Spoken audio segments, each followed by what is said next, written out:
I thoroughly enjoyed the process of interviewing and speaking with Laurette, an interesting woman who has been alive for 93 years. While Laurette spoke beautifully and with almost satirical qualities, I was reminded that sometimes people say the most by saying the least. The process was fairly straightforward. We went to Culver City Senior Center, we found a quiet room to occupy, then we recorded our interviews. We then delegated which group member would transcribe from which portion of the interview. Finally, we shared our transcribed portions of the interviews in class with the other groups. I feel like with so many different things in life, the success of the process depends on the people involved. I felt gratitude to be interviewing such a sprightly, engaging 93-year-old woman.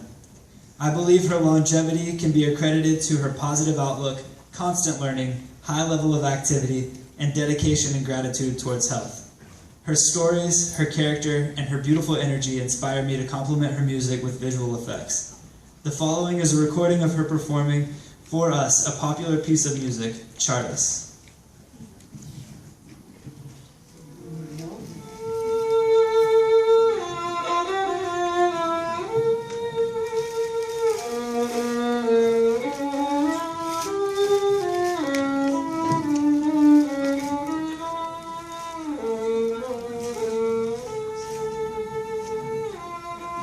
When I was a child, 7, and I was a child once, a long time ago, my mother was going to give me piano lessons. We lived in Bethlehem, Pennsylvania, and I said, no, Mom, I want a violin.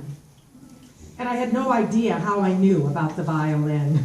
I probably heard someone playing it at school. I don't know, I just said, I want to play the violin. Well, are you sure? If you really mean it, then okay. She sold the piano so she can be able to buy me a violin. And I had a very wonderful teacher, my first teacher. We paid for one lesson a week, and he gave me a second one free. And then, his name was Mr. Seltzer, if I remember. And because I always practiced, at one point he gave me a little pink Baby Ben clock. This is so you'll know when to stop practicing. He thought I was overdoing it. It would be lovely if I still had that, but I don't. I moved like 500 times. We moved to New York. I went to a place called the Henry Street Settlement. I had a teacher for a little while. At one point, he hit my hand. So my mom took me away from him. She didn't let me have lessons there. After that, I went to the Grand Village Music School, and that was very good. By the time I was 8 or 9, I had a teacher named Mr. Carlson, and I played in an orchestra. I played Mozart and Zardon, and I remember the names of the pieces and everything. One of my last teachers, his name was Fisher, Noomi Fisher. I didn't like him because of what he did when I was playing. He would play along with me. So I was playing my lesson, and he was off getting practice by playing my lesson. The problem, though, was that he could talk while he played. So he's playing, and... How's your mother and father? And I have to stop in order to answer him. They're well. Have you seen them lately? I do try to visit often. So, do you visit on weekends or during the week? So anyway, I didn't think he was a very good teacher. But my best teacher was Julian Brodetsky. I played in the Brodetsky Chamber Ensemble for a year, and he was my best teacher. And he led this ensemble of 32 people. And what it was, do you know what a string quartet is? Yeah. It's one violin, second violin, cello, viola. So the Brodetsky Ensemble was a magnified string quartet. It's not always, but we tried to have 8 on each part. I was in that for 8 years. I also took private lessons from him and his wife, who was also a very good violinist and a very good teacher.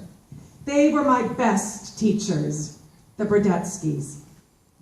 I played in the Hollywood Bowl one season, and I auditioned for a committee of 15 members of the Philharmonic.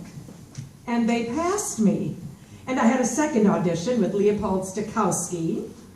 And he said to me, If I hire you to play in the orchestra, Will you get a better violin?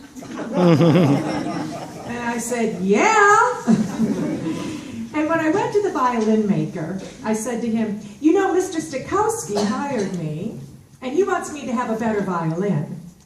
And he looked kind of weird, and he didn't say anything, but he let me look around and so forth, and then finally he said, I just have to tell you the truth. Most musicians don't use their best violins playing outdoors with. That's the Hollywood Bowl for you. You have met all kinds of weather. oh. Anyways, I bought the violin. And then I myself was a school teacher, and that was a very big part of my life. So I was playing the violin professionally. There used to be a theater at, you know where the Bill Mark Hotel was downtown? There was a theater there, and there was what they called the pit. So there's the pit and the stage. So everything is happening on the stage, and in the pit, the orchestra is playing, accompanying them. So for 3 months, I was sitting there, and I never once saw what was on the stage. And I said to myself, this is about as constructive and artistic as building a ditch. So I said, I want to do something else with my life. And that's when I went back to school and I got my teaching credentials. So then I was a teacher for 23 and a half years. I never stopped playing the violin though. I've had 3 or 4 violins in my life. The violin I have now, and I really fell in love with it, and I've had for many years, it's called, it sounds like an Italian dish. It's called Postacini. It's like pasta, right? Postachinni. It was made by Andreas Postacini. When I found this one, I just knew this was it. You know how it is when you fall in love. Laurette speaks in stories, so we hardly had to ask follow-up questions. The first interview felt like throwing a hot potato awkwardly and balancing it before having to pass it or throw it. The second audition was more enjoyable because people in the room, well, we were no longer strangers. As a person, Laurette is just a very cute woman. She doesn't let negative events in her life drag her down, and she doesn't like to dwell on it. There are times she stopped talking and apologized because she thought she was talking too much. We learned a lot about her in a very short amount of time. Her outlook on life is highly sophisticated, and she has the most positive philosophy that I've heard in a very long time. It was her positivity that helped her throughout the rough periods of her careers, as well as in her personal life. My first husband was a composer. I fell in love with him when I was 16. I met him when I was 16. He was my first and only boyfriend. He was 18 or 19. He was 2.5 years older than me. We were going to LA City College, and that's where I met him. I was 16 when I started going, because unfortunately I graduated high school when I was 15 and a half. And I don't recommend that to anyone, because everyone was so sophisticated in comparison to me. You know, they had lipstick or wore stockings or something, and I was just a kid. And we were all in the music department. We used to have a little room about half the size of this for, we had a music club. I think I remember it was very thrilling. We went to a concert. They had what they called the Bach Festival. Would you like to go, Laurette? To the Bach Festival? I don't have a car, but we could walk there. And as we were walking, he took my hand, and I was so thrilled. That was so exciting. So I think that's when I fell in love with him, when I got him to hold my hand. I married him when I was 19, but I also divorced him after 19 years of marriage. And so then I met this man, and he was very attractive, and he wanted to marry me right away, like tomorrow. So anyway, he was my second husband, but I never should have married him because he was, before we got married, he said that he'd been going to a psychiatrist. The psychiatrist wanted to meet me before we got married, so I went, and he says to me, You must understand that Mr. Gertz is very ill. I think all he needs is love. I know I can give him that. Well, be sure to enter this marriage with your eyes open. I wanted to be with my first husband again, but he got remarried. It turns out that about a month before he met me, he had a severe mental breakdown and he had to go live with some friends. He couldn't even live by himself. Well, it was very bad because my second husband wasn't good with my sons at all. I want Lenny and Tim to call me father. That's definite. But they didn't want to. I mean, they already had a daddy. He was angry at one of my sons because he let his hair grow long. Tim, I want you to get a haircut so you'll look like a normal boy. So anyway, he was angry at them a lot. He didn't get along with my sons at all, and that was very, very bad. I didn't want to have another divorce when my mother was alive because I thought it would be too bad for her. It lasted longer than it should have, about 4 years. But once my mother died, that's when I thought I could get my second divorce, and that's what I did. So I had 3 husbands. My best one was my third husband, the one with the name Borman. Laurette has many talents. Besides being a violinist, she is also a writer. The following is a part of a short story she wrote about her third husband, and it is called The Smile. It was the summer of 1980, and I was having a difficult time. My beloved father, in his early 90s, had been living with me for several years. Now he was dying of cancer, and I could no longer care for him at home. My daily visits to the convalescent home left me drained and miserable. One Thursday, I realized I hadn't been dancing for weeks. Why not go up to Westwood for a little distraction? On my way there, it occurred to me what I really needed was a boyfriend. I would look around and see if there would be anyone worth smiling at. Between dances, I noticed a tall, handsome man. Just the one. I smiled. So did he. We talked for a bit. Then I had to dash off early. So we started dating. And of course, danced together a lot. We must have been a comical sight when we ham-bowed. Ray with his 6'3" height, and I barely 5 feet. When we got married, our 5 children, his 3 and my 2, with their spouses, gave us away, a reversal of the usual order. And then, have you ever heard of Apostle Q? Now, here's your fact for the day. Person of the opposite sex sharing living quarters. Apostle Q. His name was Seymour. Like we mentioned before, Laurette likes to write short stories. Here is another one about an interesting and unusual mathematical talent of hers. One of my stories is an incomplete symmetry. Because I was walking with my Apostle Q and we had our arms around each other's waist. We were walking in Little Tokyo, and all of a sudden, there's a tree in this square, but the square is down, and I'm looking at him, and I stepped into it, and I toppled over, and he toppled on top of me. So that was my first broken hip.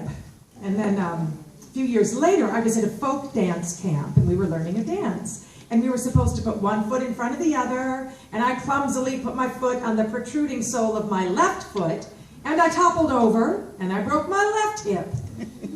So there's symmetry for you. And then one time, my husband and I were on a summer trip in Europe, and we were in Amsterdam. This was the 5th day of our trip, and we're crossing the street. He usually held my hand going across the street, but somehow he just went ahead, and I followed him, and a motorcycle hit me. Yeah. So I was hit by a motorcycle, and I remember thinking, this is the end of me. I'm going to be dead now. So anyway, what happened was I just broke my kneecap in 4 places. So we had to go home. But that was my right knee. So because I believe in symmetry, I was up in San Francisco. My son was having a concert of his music, and I was going to it with my daughter-in-law. And unfortunately, she was walking ahead, and I was following her.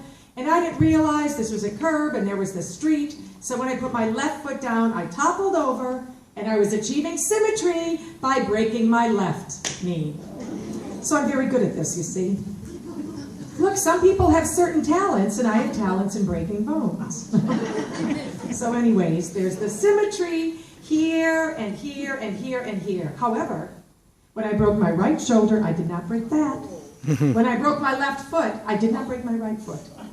When I broke my left elbow, I didn't break my right elbow. So can you see how incomplete the symmetry is? I wasn't sure what to expect from Laurette. I have a lot of trouble talking to new people. I'm an introvert, so I guess that's pretty common. But Laurette is amazing.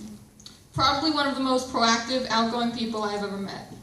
She's so smart, strong, confident, and funny. It was still awkward. I mean, you try asking someone you just met something like, "Do you think your husband ever loved you?" But by the time the second interview rolled around, it was no problem. The questions we asked were a lot better because we knew more about her and had a lot we wanted to know more about. She had an answer for everything. Even if we ended up getting really off topic, I loved her stories, the ones she said and the ones she wrote. She's done so many things and knows so much about life. It's really incredible. She's probably the most positive, put-together person I've ever met.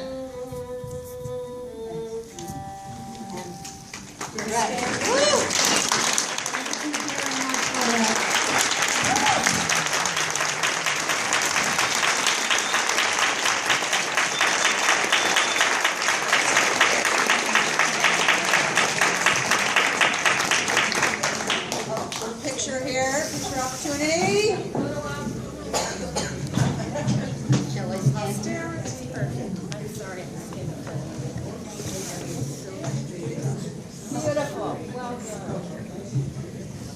And after our picture opportunity, yes, we are going to now tell the story